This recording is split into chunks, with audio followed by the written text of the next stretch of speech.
You're listening to Witch Wednesdays, your weekly podcast source for all things witchcraft in the modern world. Join your hosts, Steph and Tara, every Wednesday morning as they dive into a new witchy topic.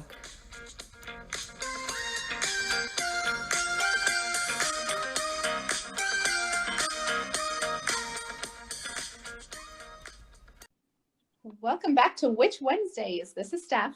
And this is Tara. And you are listening to episode 2, Beginner Misconceptions. Yes.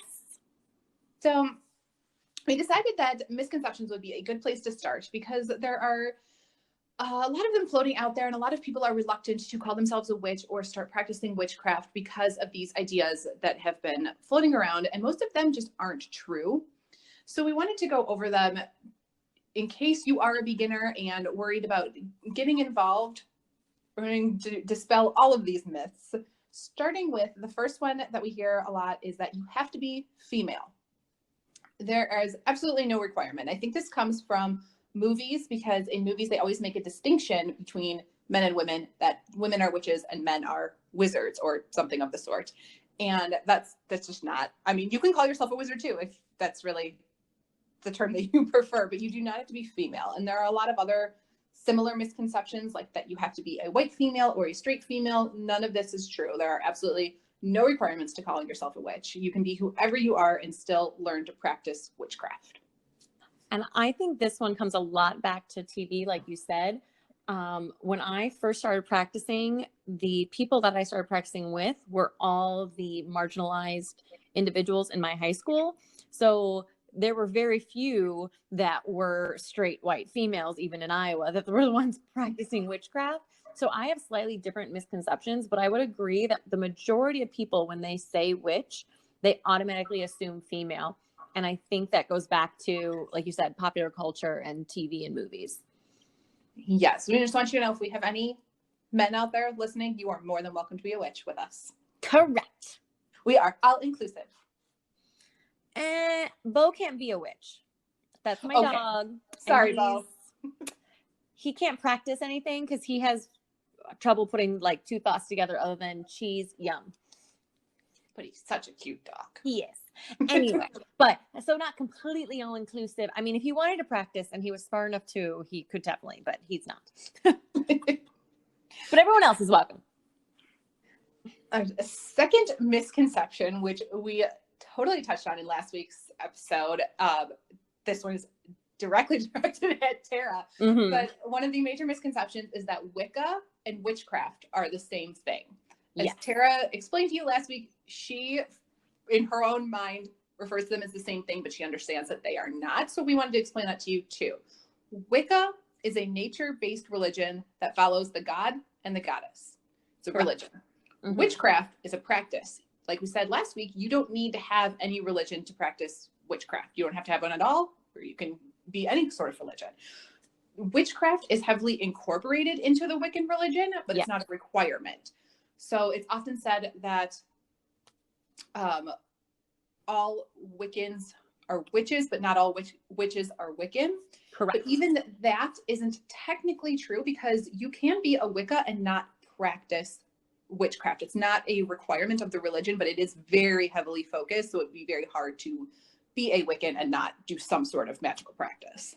So I'm a Wiccan, which is why in my mind they're so intertwined, because to me, when I practice, a lot of it has religious aspects, but I know it's not that way for the majority of people even who practice witchcraft are not Wiccan at this point.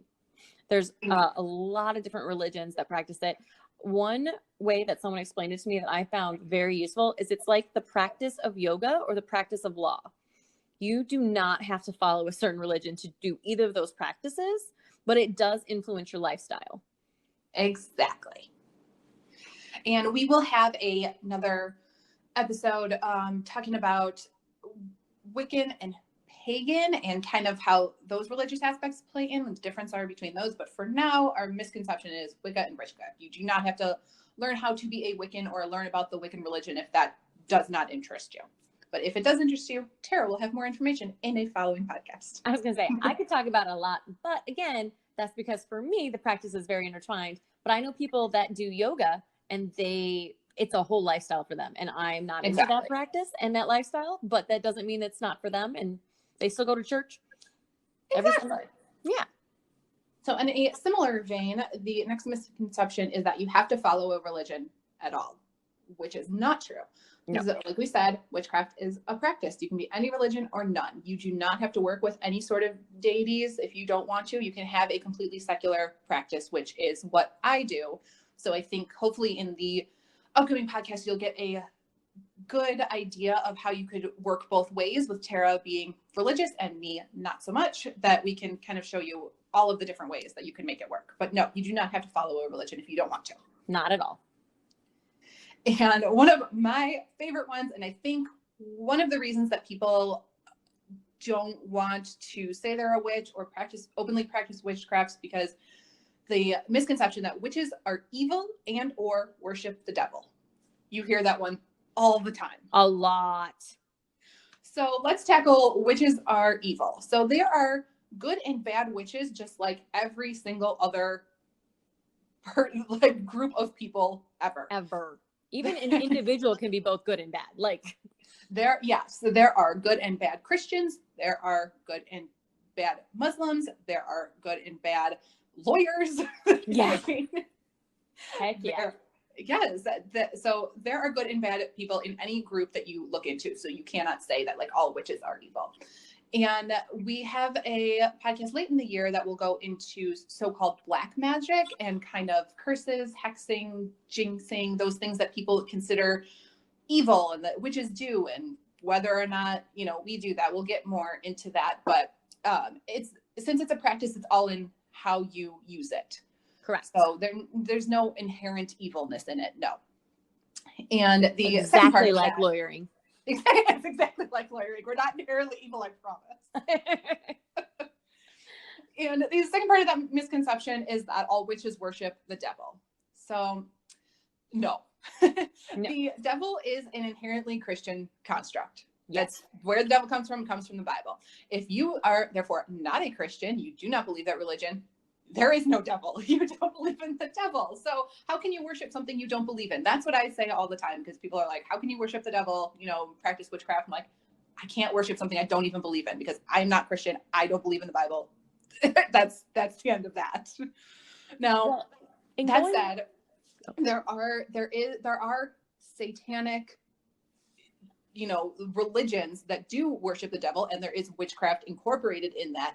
But again, that is a subsect. That's a religion. And like we said, you do not have to be any sort of religion to practice witchcraft. So there is a subsect that does worship the devil, and that's good for them. But they also inherently then do believe in the Bible and believe in that construct of the devil. I don't. Well, and witchcraft itself isn't about worshiping anything. It's about casting spells. It's not about worshiping anything. So whether or not you believe in the devil, it doesn't involve you worshiping him or her or whatever you believe the devil to be.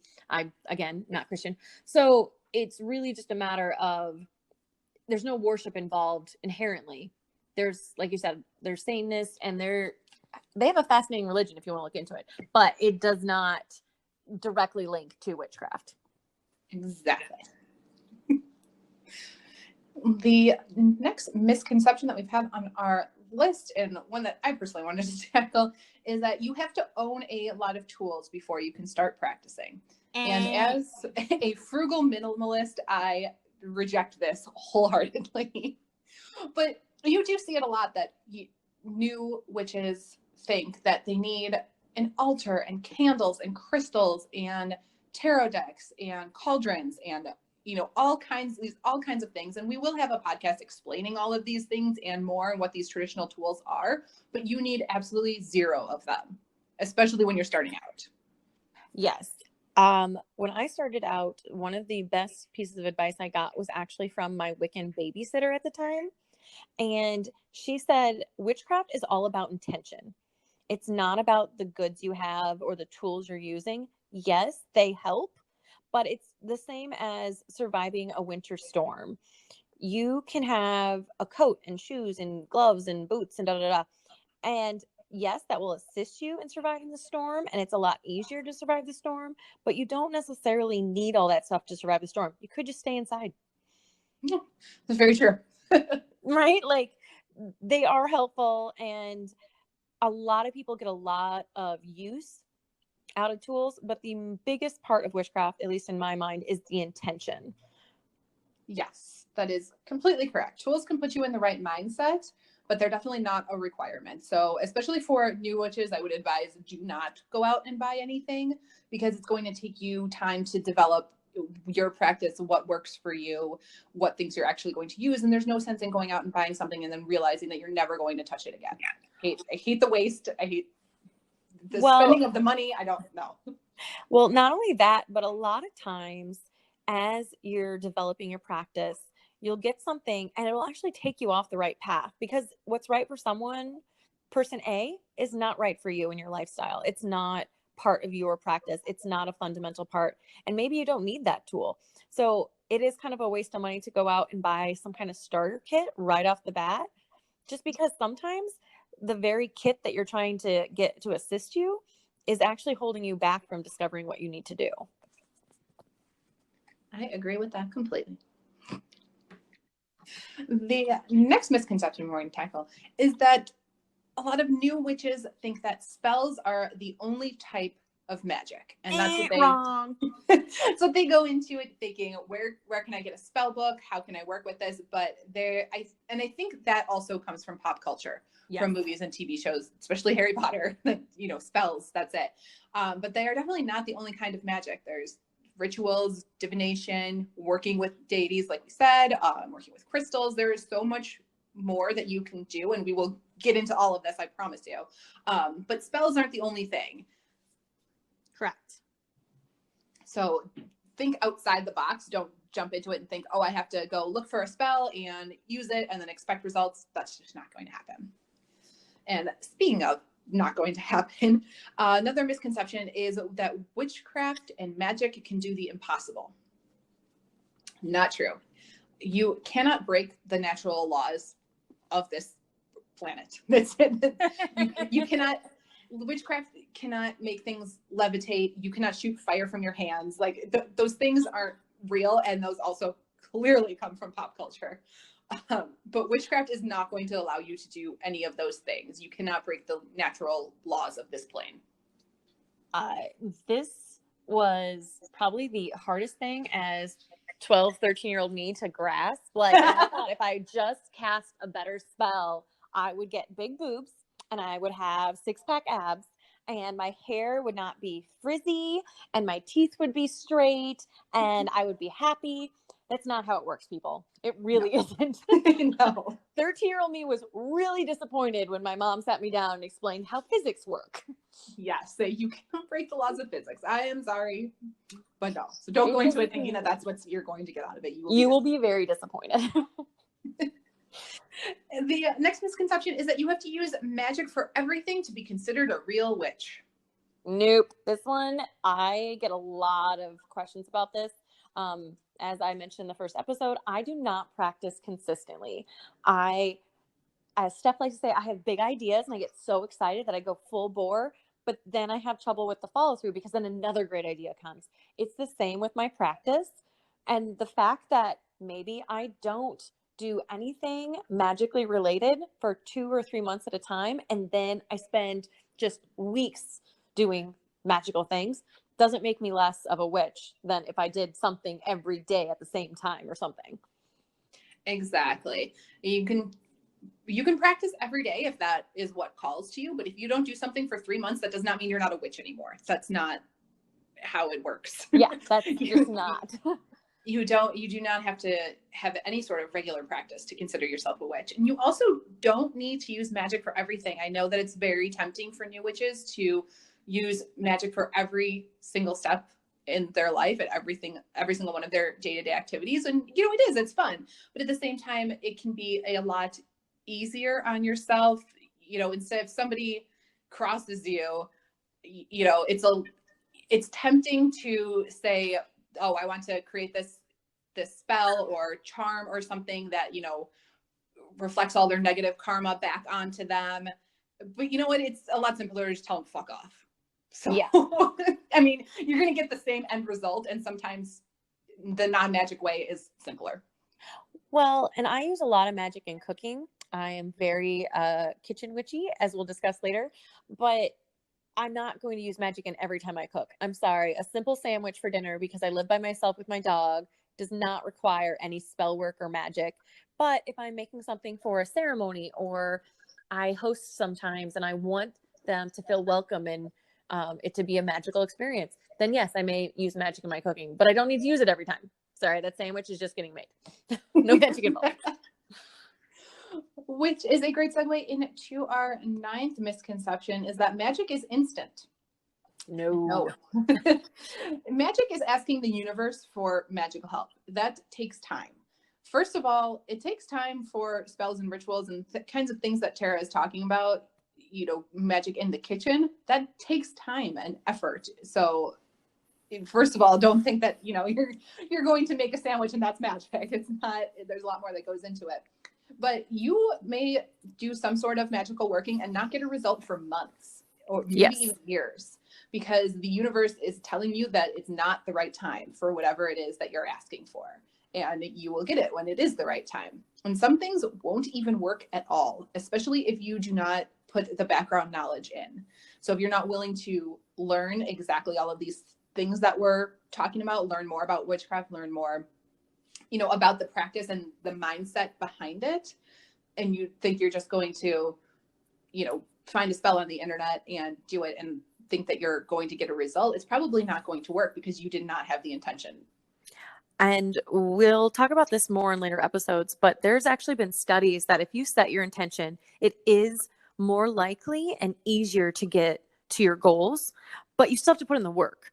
Like, it's not like I would like a promotion at work and I'm going to say that to myself in the mirror every morning when I get ready, and I'm going to go to work and it's just going to appear. No, I have to apply for it. I have to do extra things. I have to ask my boss if there's any openings. There are certain steps that I still have to take. Just setting the intention, yes, it makes it easier to attain goals, but it's because it keeps it fresh in your mind. Magic's the same way. You still have to put in the individual work to get where you're going. Magic just helps you kind of set your intention and know what your goals are.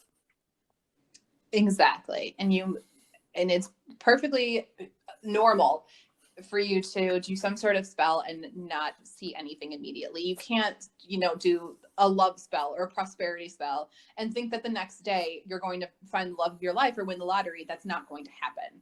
I mean, first of all, you're not going to win the lottery with any sort of magical spell. So I'm just going to put that out there. We'll get to that. We'll get to that too, but that's not going to happen. So don't try. But, you know, you can do a love spell and those are effective, but that love is only going to come into your life when the universe thinks you're ready for it. But also, you have to be doing something. You cannot do a love spell and then sit in your house and not see anyone ever for 6 months. You are not going to get love that way. You do need to go out. You need to put the work in. You need to be open to meeting people. That is exactly right. And a lot of new witches get very frustrated with this, and it kind of ties back into magic can't do the impossible. You're literally asking it to do the impossible if you're not willing to put the work in. Magic will definitely give you a boost. It will definitely assist you in getting what you want in life, but it's not going to do it on its own. Exactly. And that brings us to our final 10th misconception, is that magic is as easy as reading the words off of a page. I wish. It's not a recipe. You cannot just look up something on Pinterest and get all the supplies and read it and think that that's all that magic is and that's going to happen and you're going to get whatever this spell says that you're going to get. No. Witchcraft is a knowledge that's developed over time. It's about, you know, the things we've talked about, grounding and centering, and it's about energy manipulation, which we'll have an entire podcast just about those things. But it's all about manipulating energy around you, manipulating your own energy, sending that back out into the universe. It's not easy. It's something that you really have to practice over time, work at, learn about. You cannot just look up somebody's spell on the internet that somebody else wrote and just read those words and think that it's going to happen for you. That's no. And I apologize for keep using this analogy, but it's like yoga. Some of the yoga moves out there look super cool. Don't get me wrong. If I could do some of them, I totally would. I don't do yoga. Watching a video of an advanced yoga move where they stand on their head, put their one foot behind them, one foot before them, and spin like a top, there's no physical way that's going to happen for me right off the bat. Now, if I start practicing yoga consistently and keep at it, then maybe someday, I still doubt it, it would work for me. Witchcraft's the same way. Like, exactly. Yeah.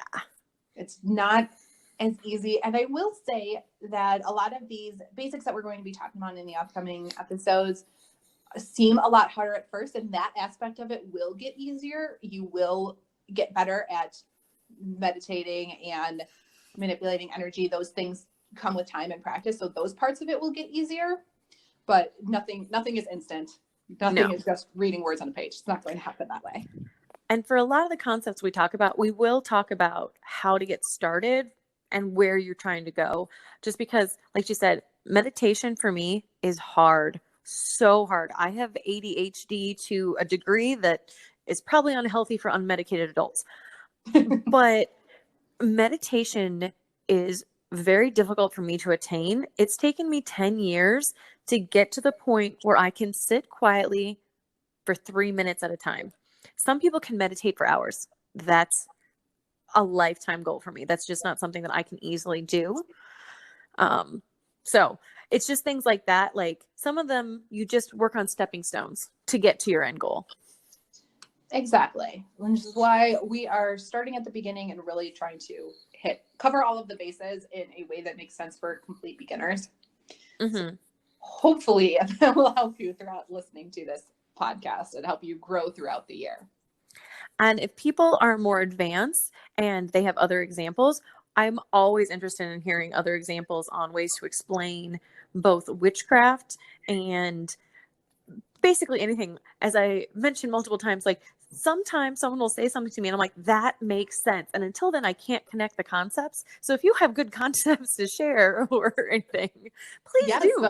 Please email us or leave a voicemail. We will share it on our next podcast. If you have opinions on any of this, we would love to hear them. Having said that, we are all inclusive. So please don't be nasty or mean or internet trolls of any of that sort. Oh yeah, we'll just delete the stuff from internet trolls. Actually, we'll probably save the stuff from internet trolls for like a bloopers reel at the end of this year. I think bloopers reel, and we're both attorneys. We want evidence, so keep that in mind. Yeah, and by the way, we're only the second episode in. We already have like an entire bloopers reel. That's true. We could not figure out this recording thing. 2 episodes in, we're still learning. You're learning with us. Thank you. But that is the end for this episode 2, Beginner Misconceptions. Thank you for joining us, and we will see you next week. Bye.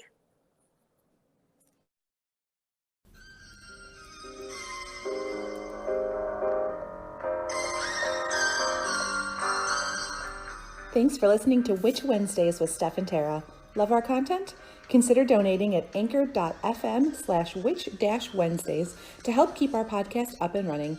Please leave us a voicemail on that same site if you have any questions or comments, and follow us on Instagram at Witch Wednesdays Podcast.